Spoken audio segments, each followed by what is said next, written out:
சந்த் விசோபா கேசரின் அடையாளம். குரு சீடர் சந்திப்பு. முந்தைய அத்தியாயத்தில் குரு விசோபா கேச்சரிடம் அடைக்கலம் தேடிய பிறகு நாம்தேவ் எவ்வாறு ஞானம் பெற்றார். தனது வாழ்க்கையின் நோக்கத்தை நிறைவேற்றினார் என்பதை படித்தீர்கள்.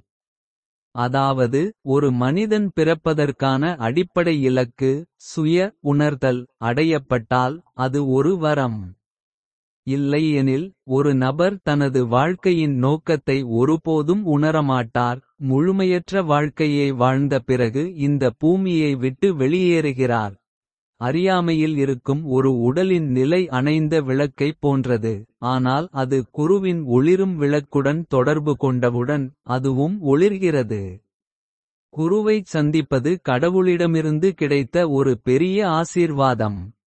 சோகமான விஷயம் என்னவென்றால் பலர் இந்த வாய்ப்பை பெறுகிறார்கள். ஆனால் குருவை அடையாளம் காண முடியாமல் இந்த அரிய வாய்ப்பை இழக்கிறார்கள். சிலர் குருவை தங்களைப் போன்ற ஒரு உடல் என்று கருதுகிறார்கள். இதன் காரணமாக அவர்களால் சரணடைந்து குருவை ஏற்றுக்கொள்ள முடியவில்லை.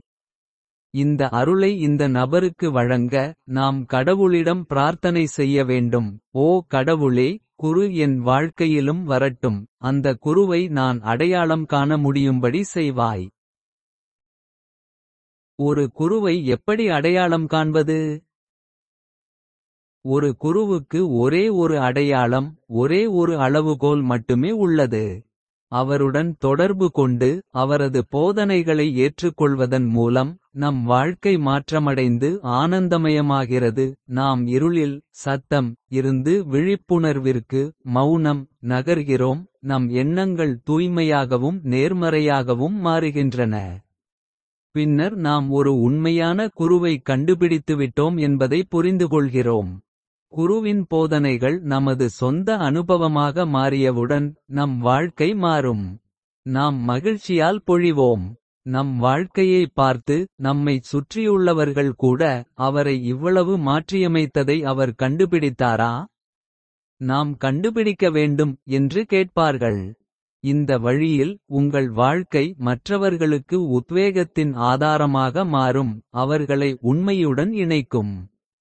அத்தகைய தொடர்ச்சியான சங்கிலி மூலம் குரு ஒருவரை மட்டுமல்ல பலரையும் விடுவிக்கிறார். அற்புதங்களுக்கு மகத்துவம் கொடுக்காதீர்கள். பலர் அற்புதங்களை துரத்துகிறார்கள். யாராவது ஏதாவது சித்தி சாதனை அல்லது வேறு நுட்பத்தின் மூலம் ஒரு அற்புதத்தை வெளிப்படுத்தினால் அவர்கள் அவர்களை தங்கள் குருவாகக் கருதுகிறார்கள். ஆனால் அவர்கள் உண்மையான குரு அல்ல. உண்மையான குரு என்பவர் உங்கள் அகங்காரத்தை கரைத்து உங்கள் உள்ளத்தை எழுப்பி உங்களை நீங்களே அடையாளம் காண உதவுபவர். இதுவே ஒரு உண்மையான குரு வழங்கும் உண்மையான அறிவு. சுய அறிவு. குரு உங்களுக்குள் இருக்கும் குருவை எழுப்புகிறார். அற்புதங்கள் சித்தி போன்றவை உங்கள் அகங்காரத்தை நீக்காமல் அதிகரிக்கும் அறிவியல்கள் மட்டுமே. குருவாக நடிக்கும் ஒருவர் என்னிடம் வாருங்கள், நான் உங்கள் வேலையை முடிப்பேன். என் சக்தியால் உங்களுக்கு வேலை கிடைக்கும். உங்களுக்கு குழந்தைகள் பிறப்பார்கள் என்று உங்களிடம் சொன்னால் ஜாக்கிரதை, அவர் உண்மையான குருவாக இருக்க முடியாது. ஏனென்றால் ஒரு உண்மையான குரு ஒரு மந்திரக்கோலை அசைப்பதன் மூலம் உங்கள் நிலுவையில் உள்ள வேலையை செய்ய மாட்டார். அவர் உங்கள் அறியாமையை அகற்றி அறிவுக்கு உங்கள் கண்களைத் திறக்கிறார். இது பிரச்சினைகளை பிரச்சினைகளாகப் பார்ப்பது குறித்த உங்கள் பார்வையை மாற்றுகிறது. வாழ்க்கையின் ரகசியத்தை நீங்கள் புரிந்துகொள்கிறீர்கள். பின்னர் நீங்களே அந்த மந்திரக்கோலாக மாறுகிறீர்கள். அதன் முன்னிலையில் பிரச்சினைகள் தானாகவே மறைந்துவிடும். குருவின் முன் பழையதை விட்டுவிட தயாராக இருங்கள். வெளியே மழை பெய்து கொண்டிருந்தது. ஒரு மனிதன் மழையில் நனைய தயாராக நின்று கொண்டிருந்தான். ஆனால் அவனால் இன்னும் முடியவில்லை. காரணம், அவன் தலைக்கு மேல் ஒரு குடையை வைத்திருந்தான். அவன் விடமாட்டான். அது பொது அறிவு சார்ந்த விஷயம். மழையில் நீங்கள் குடையை பயன்படுத்தினால் நீங்கள் நனைய மாட்டீர்கள். அதேபோல் குருவின் அருளின் மழை தொடர்ந்து பெய்து கொண்டே இருக்கும். ஆனால் நீங்கள் உங்கள் பழைய நம்பிக்கைகள், எண்ணங்கள் மற்றும் பழக்கவழக்கங்கள் என்ற குடையை பிடித்துக் கொண்டு நின்றால். அறிவு மழை உங்களை எப்படி நனைக்கும்?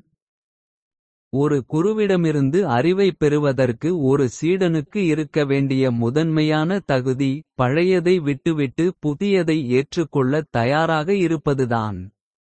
சிலர் தங்கள் பழைய நம்பிக்கைகள் மற்றும் வடிவங்களை மிகவும் இறுக்கமாகப் பற்றிக்கொள்வதால். குருவின் புதிய அறிவுக்கு இடமளிக்காமல். நாங்கள் அங்கு சென்றதால் எதையும் பெறவில்லை என்று கூறுகிறார்கள். சந்த் நாம்தேவ் உருவமுள்ள சகுன பக்தி பாதையின் பக்தராக இருந்தார். ஆனால் அவர் ஞான மார்க்க சீடராக விசோபாவிடம் வந்தபோது. அவர் முற்றிலும் காலியாக வந்தார். அவர் தனது பழைய சடங்குகள், நம்பிக்கைகள் மற்றும் பக்தி முறைகளை ஒதுக்கி வைத்துவிட்டு. தனது குருவால் வழங்கப்பட்ட புதிய அறிவை ஏற்றுக்கொள்ளும்படி தயாரானார். இது அவருக்கு உயர்ந்த அறிவை அனுபவிக்க அனுமதித்தது.